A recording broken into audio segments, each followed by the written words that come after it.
모든 사람이 죄를 범하였음에 하나님의 영광에 이르지 못하더니. 로마서 3장 23절 말씀입니다. 안녕하세요. 오늘 저희는 청취자께서 마음에 품고 계셨을 수도 있는 이 구절이죠. 로마서 3장 23절. 이걸 함께 아주 깊이 들여다보는 시간을 갖겠습니다. 이게 뭐랄까 기독교 신앙의 거의 심장과 같은 말씀이라고들 하잖아요. 짧지만 그 안에 담긴 무게 그리고 깊이가 상당합니다. 그래서 오늘 이 말씀이 왜 그렇게 중요한 건지, 그리고 더 나아가서 이게 지금 이 방송을 듣고 계신 바로 당신의 삶과는 또 어떤 관련이 있는지 좀 마음으로 느낄 수 있도록 쉽고 따뜻하게 풀어가 보려고 합니다. 네, 정말 성경 전체를 어떻게 보면 관통하는 핵심적인 선언 중 하나라고 할 수 있습니다. 인류 전체를 향한 하나님의 진단서, 이렇게 부를 수도 있겠고요. 동시에 왜 우리에게 복음, 그러니까 그 기쁜 소식이 필요한지 그걸 알려주는 어떤 출발점이기도 하죠. 어디서부터 시작해볼까요? 역시 모든 사람이라는 이 말의 무게부터 좀 느껴보는 게 좋지 않을까 싶네요. 네, 모든 사람. 저도 이 구절 읽을 때마다 이 첫 단어에서부터 뭔가 멈칫하게 돼요. 이게 정말 단 한 명의 예외도 없다는 뜻인가요? 어떤 문화권이든 어떤 시대를 살았든 아니 얼마나 선하게 살려고 애썼든 상관없이요. 전부 다 해당된다는 그런 말씀이시죠. 정확합니다. 네, 문자 그대로 모든 인류를 말하는 겁니다. 성경이 쓰여질 당시에 그 유대인이나 이방인 같은 구분, 그거는 물론이고요. 그 어떤 인종, 성별, 나이, 사회적 지위, 심지어 도덕적인 성취와도 전혀 관계없이요. 이 땅에 태어난 사람이라면 누구든 이 선언 아래에 있다는 것입니다. 어떻게 보면 굉장히 평등한 선언이라고도 할 수 있겠네요. 평등하다. 네. 누구도 특별 대우 받거나 열외가 될 수는 없으니까요. 다니. 듣기에 따라서는 좀 가혹하게 들릴 수도 있겠다 싶어요. 왜냐면 나는 그래도 나름대로 양심적으로 살려고 노력하는데 이렇게 생각하는 분들도 분명 많을 텐데요. 이게 혹시 그 성경에서 말하는 원죄라는 개념하고 관련이 있는 건가요? 바로 그 지점입니다. 정확히 연결이 됩니다. 로마서 5장 12절을 보면요. 인류의 대표인 첫사람 아담이 하나님께 불순종했잖아요. 그 불순종으로 죄가 이 세상에 들어왔고 그 결과로 사망이 모든 사람에게 이르게 되었다. 이렇게 설명을 하거든요. 이건 그러니까 우리가 살면서 저지르는 구체적인 죄들, sins, 그거 이전에요. 이미 모든 인간이 태어날 때부터 죄의 영향력 아래에 있는 상태, 다시 말해 하나님과의 관계가 근본적으로 어긋나 있는 상태, sin, 그 상태에 놓여 있다는 걸 의미합니다. 죄를 지어서 죄인이 된다기보다 단순히 우리가 죄를 지어서 죄인이 되는 걸 넘어서는 거죠. 이미 죄인으로 태어나서 죄를 지을 수밖에 없는 어떤 경향성, 이걸 지닌다는 겁니다. 그렇군요. 그럼 그 모든 사람이라는 건 우리가 어떤 행동을 했느냐 이전에 이미 우리의 존재 자체가 하나님 앞에서는 완전하지 못한 상태에 있다는 거, 그런 보편적인 현실을 이야기하는 거네요. 와, 충격적이면서도 또 어쩌면 우리 안에 있는 그 설명할 수 없는 어떤 공허함이나 잘못된 끌림 같은 것들 있잖아요. 그런 걸 설명해주는 열쇠가 될 수도 있겠다, 이런 생각도 드네요. 자, 그럼 다음으로 넘어가서요. 죄를 범하였음에 이 부분, 이걸 좀 더 파고들고 싶습니다. 여기서 말하는 죄, 이게 정확히 뭘 의미하는 걸까요? 그냥 단순히 법 어기는 거? 그 이상의 의미가 있을 것 같아요. 네, 그렇습니다. 물론 세상의 법이나 우리 안의 양심의 법을 어기는 거, 그것도 포함되죠. 하지만 성경에서 죄라고 할 때는요, 훨씬 더 근본적인 의미를 담고 있습니다. 그 죄를 뜻하는 대표적인 히브리어 단어 중에 하타라는 게 있는데요. 이게 원래 뜻이 관역을 빗나가다, 목표에 미달하다, 이런 뜻이에요. 관역을 빗나가다? 네, 하나님께서 본래 의도하신 삶의 기준, 또 하나님과의 올바른 관계, 그분의 뜻이라는 그 관역 있잖아요. 거기서 벗어나 있는 모든 상태, 모든 행위를 가리키는 거죠. 와, 관역을 빗나간다. 이미지가 되게 선명한 비유네요. 마치 활을 쏘는데 아무리 잘 쏘려고 막 애를 써도 그 관역의 정중앙에는 결코 미치지 못하는 그런 느낌일까요? 정확히 그런 이미지입니다. 아무리 노력해도 결코 도달할 수 없는 목표 지점, 그런 거죠. 예를 들어서 우리가 아무리 겉으로 완벽한 도덕적인 삶을 살려고 노력을 해도요, 마음속 깊은 곳에서 일어나는 어떤 시기심이라든지 탐욕, 또 교만 같은 생각들 있지 않습니까? 그런 것들까지 완전히 통제할 수는 없잖아요, 사실. 그렇죠. 네. 바로 그것들 역시 하나님의 완전한 기준이라는 그 관역에서는 빗나간 화살모랐다는 겁니다. 요한일서 3장 4절에서는 죄를 불법이라고도 정해야 하는데 이게 단순히 법조항 어기는 것 넘어서요. 하나님의 질서와 뜻, 그 자체를 거스르는 것을 의미합니다. 하나님의 뜻에서 벗어나는 모든 것. 와, 생각보다 범위가 훨씬 넓네요. 그럼 우리가 흔히 말하는 이기심이나 자기중심적인 태도 같은 거요? 그런 것도 죄가 될 수 있겠군요. 오, 핵심적인 부분입니다. 성경이 말하는 죄의 아주 뿌리 깊은 모습 중 하나가 바로 그거예요. 하나님을 밀어내고 자기 자신이 삶의 중심이 되려는 교만, 그리고 자기 사랑이죠. 물론 여기서 말하는 자기 사랑은 건강한 자존감과는 구별해야 합니다. 이건 좀 다른 얘기인데요. 아, 네네. 여기서 말하는 건 하나님과 이웃을 향한 사랑보다 자기 자신의 욕망과 만족을 우선시하는 그런 이기적인 마음 상태를 말하는 겁니다. 마가복음 7장에서 예수님께서도 분명히 말씀하셨어요. 사람을 더럽히는 건 외부에서 들어가는 게 아니다. 오히려 사람의 마음속에서 나오는 악한 생각들, 예를 들면 음란, 도둑질, 살인, 간음, 탐욕, 악독, 속임, 시기, 비방, 교만, 우매함, 이런 것들이라고 딱 짚어주셨죠. 아, 듣고 보니 정말 뭐랄까 피할 길이 없다는 생각이 듭니다. 이런 마음들은 누가 가르쳐주지 않아도 그냥 우리 안에서 스멀스멀 올라올 때가 많으니까요. 어떨 때는 너무 자연스러워서 이게 죄라고 인식조차 못할 때도 있고요. 바로 그 지점입니다. 죄는 어떤 특별한 악인들만 짓는 게 아니라는 거죠. 배우지 않아도 모든 인간이 자연스럽게 기울어지는 그런 보편적인 경향성이라는 사실입니다. 그래서 죄를 범하였음에라는 이 표현은요, 단순히 과거 시점에 어떤 잘못을 저질렀다, 이 사실 보고를 넘어섭니다. 이것은 모든 인간이 현재, 지금 이 순간에도 죄의 지배 아래 놓여 있으며 죄를 지을 수밖에 없는 본성을 가지고 있다는 어떤 지속적인 상태를 나타냅니다.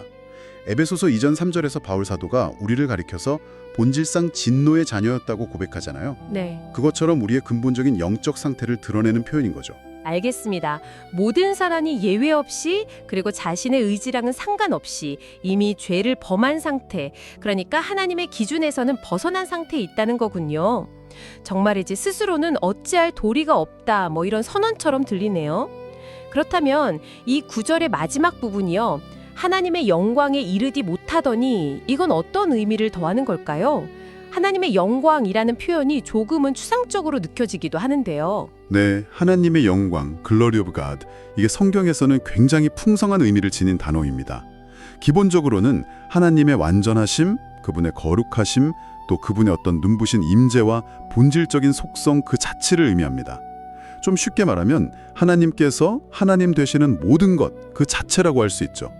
동시에 이것은 인간이 마땅히 도달해야 했고 또 반영해야 했던 그 완전하고 흠없는 상태, 즉 하나님의 형상대로 창조된 본래의 모습이자 기준점, 이걸 의미하기도 합니다. 그렇다면 이르지 못한다는 것은 우리가 그 하나님의 완전한 기준, 그 영광스러운 목표점에 도달할 능력이나 자격이 전혀 없다, 이런 뜻이겠네요. 네, 그렇습니다.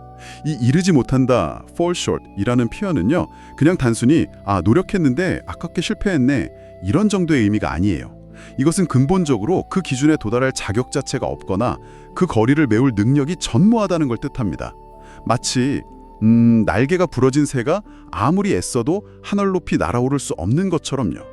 죄로 인해 손상된 인간은 스스로의 힘으로는 결코 하나님의 영광이라는 그 기준에 도달할 수 없다는 아주 단호한 선언입니다. 죄가 우리와 하나님의 영광 사이에 건널 수 없는 아주 깊은 심연을 만들어버린 셈이죠. 말씀이네요, 이게. 아무리 선행을 쌓고 고행을 해도 애초에 모든 사람이 이미 그 기준에 한참 미달하는 상태니까 인간의 노력만으로는 결코 그 간극을 메울 수가 없다, 이 말씀이시군요. 정확히 짚으셨습니다. 로마서 3장 23절은 인간 스스로 의롭게 될 수 있다는 모든 가능성, 즉 자기의, self-righteousness를 그냥 뿌리부터 뽑아버리는 말씀이에요. 루터에게 그 이신칭의, justification by faith, 그러니까 오직 미덕으로 말미암아 의롭다함을 얻는다는 교리 있잖아요. 이게 교회가 서거나 넘어지는 기준, articulus stantis et cadentis ecclesia라고 불릴 만큼 절대적으로 중요했습니다. 아, 그렇게까지요. 네, 왜냐하면 인간 편에서는 하나님의 영광에 이를 방법이 전무하다는 이 절망적인 진단, 즉 로마서 3장 23절이 있었기 때문에, 그렇기 때문에 하나님 편에서 값없이 주시는 은혜와 예수 그리스도를 통한 구속, 로마서 3장 24절에 나오는 이 해결책이 유일한 희망이 되기 때문입니다. 그렇군요. 이 한 구절 안에 정말 많은 내용이 함축되어 있네요. 정리해보자면 로마서 3장 23절은 첫째, 우리 모두가 영적으로 어떤 상태에 있는지 아주 냉정하게 진단해주고 보편적 죄성, 둘째, 스스로 괜찮다고 여기거나 자신의 노력으로 구원받으려는 그런 헛된 시도를 멈추게 하고 자기의 파괴, 셋째, 그렇기 때문에 우리 외부로부터 오는 도움이 절실히 필요하다는 사실을 깨닫게 하는군요. 은혜의 필요성. 네, 맞습니다. 이 구절은 우리 자신의 민낯을 아주 정직하게 보게 하는 거울과 같아요. 그리고 그 거울 앞에서 우리가 얼마나 하나님의 기준에 미치지 못하는 존재인지 이걸 정말 처절하게 깨달을 때 그때 비로소 우리는 하나님의 은혜를 갈망하게 되는 겁니다. 그래서 이 구절은 단지 우리를 정죄하거나 절망에 빠뜨리기 위한 말씀이 아니에요. 오히려요. 네. 오히려 이것은 우리에게 왜 복음, 즉 예수 그리스도를 통한 구원의 그 기쁜 소식이 필요한지 그걸 설명하는 가장 강력한 논리적 근거가 됩니다. 자신이 죄인이며 스스로의 힘으로는 결코 하나님의 영광에 도달할 수 없다는 이 냉엄한 현실을 인정하는 것. 이것이 역설적으로 구원과 회복의 여정을 시작하는 필수적인 첫걸음이다. 이런 말씀이시군요. 어떻게 보면 가장 듣기 힘든 소식일 수도 있는데 이게 동시에 가장 큰 희망으로 나아가는 문이 되기도 하는 셈이네요. 맞습니다. 자신의 병을 정확히 알아야 제대로 된 치료를 받을 수 있지 않습니까? 그것처럼 우리의 영적 상태에 대한 이 정확한 진단이 있어야만 하나님께서 마련하신 구원의 길을 제대로 받아들일 수 있습니다. 그런 의미에서 로마서 3장 23절은 절망의 선언인 동시에 바로 다음에 이어질 그 위대한 희망의 선언을 위한 필수적인 디딤돌 역할을 하는 거죠. 와, 듣고 보니 이 말씀이 주는 무게감이 정말 새롭게 다가옵니다. 하지만 이야기는 여기서 끝나지 않는다는 점이 정말 중요하군요. 이 절망적인 진단 바로 다음에 하나님께서 어떻게 이 문제를 해결하셨는지에 대한 놀라운 소식이 이어진다는 거죠. 그렇습니다. 바로 다음 구절인 로마서 3장 24절은 이렇게 시작하죠. 그리스도 예수 안에 있는 속량으로 말미암아 하나님의 은혜로 값없이 의롭다 하심을 얻은 자 되었느니라. 값없이, 네. 우리의 죄와 부족함에도 불구하고 하나님께서 먼저 우리에게 다가오셔서 예수 그리스도를 통해 그 모든 죄의 값을 치르시고 우리를 의롭다고 선언해 주시는 길, 그 길을 열어주셨다는 복음입니다.